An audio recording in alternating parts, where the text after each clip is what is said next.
आप सभी को मेरा नमस्कार। तो दोस्तों, आज मैं आपके लिए इस वीडियो में गणेश जी भगवान और एक मालन की कहानी लेकर आई हूँ। तो प्रेम से बोलिए गणेश जी भगवान की जय हो। दोस्तों, एक समय की बात है। एक गांव में एक मालन रहती थी। उसके पति चल बसे थे। उसका एक 4 साल का पुत्र था। उसकी सास कठोर हृदय की स्त्री थी। वह बहू को बहुत तकलीफ देती थी। एक दिन सास ने बहू और पोते को घर से निकाल दिया। वे दोनों रोते रोते चलते चलते एक जंगल में जा पहुँचे। वहाँ एक बड़े पेड़ के नीचे बैठ गए। वहाँ से थोड़ी ही दूर पर एक गणेश जी महाराज का मंदिर था। वहाँ बहुत से लोग गणेश जी महाराज के दर्शन करने आते। दर्शन करके गणेश जी महाराज को प्रसाद चढ़ाते। फिर वह प्रसाद सबको बांट देते। इस प्रसाद से दोनों माँ बेटे का गुजारा होने लगा। दोनों गणेश जी महाराज की पूजा पाठ में लग गए। एक दिन उन्होंने सोचा, क्यों न हम भी जंगल से फूल लाकर बेचें। वे रोज जंगल से फूल लाकर उसकी माला बनाकर बेचने लगे। साथ में पूजा की सामग्री और प्रसाद भी बेचने लगे। इससे उनको आमदनी होने लगी। गणेश जी महाराज की कृपा से आमदनी बढ़ने लगी। जल्दी ही उन्होंने एक मकान और एक दुकान भी बना ली। एक राजा की लड़की मंदिर में रोज पूजा करने आती। मालिन के बेटे को देखकर वह राजकुमारी उस पर मोहित हो गई और उससे विवाह करने की सोचने लगी। उसने अपनी भाभी से अपने मन की बात कही। भाभी बड़ी अनुभवी थी। उसने कहा, ये तो मालन का बेटा है और तुम एक राजकुमारी हो। यदि तुमने उससे विवाह किया तो तुम्हारी बहुत बेइज्जती होगी। पर राजकुमारी अपनी बात पर अड़ी रही। उसने कहा, मैंने तो प्रतिज्ञा कर ली कि उसी से विवाह करूंगी।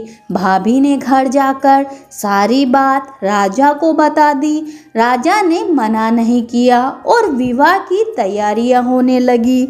उन्होंने बड़े धूमधाम से बेटी का विवाह मालिन के बेटे के साथ कर दिया। मालन ने सबसे पहले बेटे बहू को गणेश जी महाराज के मंदिर में ले जाकर पूजा पाठ करवाई और गणेश जी महाराज का आशीर्वाद भी दिलाया। इसके बाद पूरे नगर में यह बात फैल गई कि गणेश जी महाराज की पूजा पाठ करने से सब दुख और कष्ट दूर हो जाते हैं। यह बात सुनते ही नगर के सभी लोग मंदिर आने लगे, जिससे मालन और उसके बेटे की दुकान की बिक्री और अधिक बढ़ गई। उधर उसकी सास के बुरे दिन आ गए। अन्नदाता उससे रूठ गए और वह भूखी मरने लगी। एक दिन वह रोती धोती उसी गणेश जी महाराज के मंदिर में आ पहुंची। वहां वह मालन के बेटे से बोली कि मैं बहुत भूखी हूँ, मुझे रोटी कपड़ा दे देना। इसके बदले में मैं तुम्हारा सारा काम करूँगी। लड़के को उस पर दया आ गई और उसे उसने काम पर रख लिया। उसने अपनी दादी को पहचाना नहीं। जब मालन घर आई तो उसने सास को पहचान लिया। वह सास से बोली, सासू जी आप यहाँ कैसे? सास ने पोते की तरफ इशारा करके कहा, मेरी इस सेठ के यहाँ नौकरी लग गई है। बहू बोली, सासू जी ये तो आप ही का पोता है और यह घर भी आप ही का है, यह दुकान भी आप ही की है।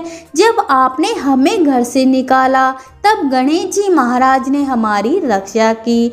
बहू की बात सुनकर सास बोली कि मेरी करनी मैंने भोग ली है, बहू मुझे माफ़ कर दो। तब बहू बोली, सासू जी अब आप हमारे यहाँ रहो और अपने पोते का सुख देखो।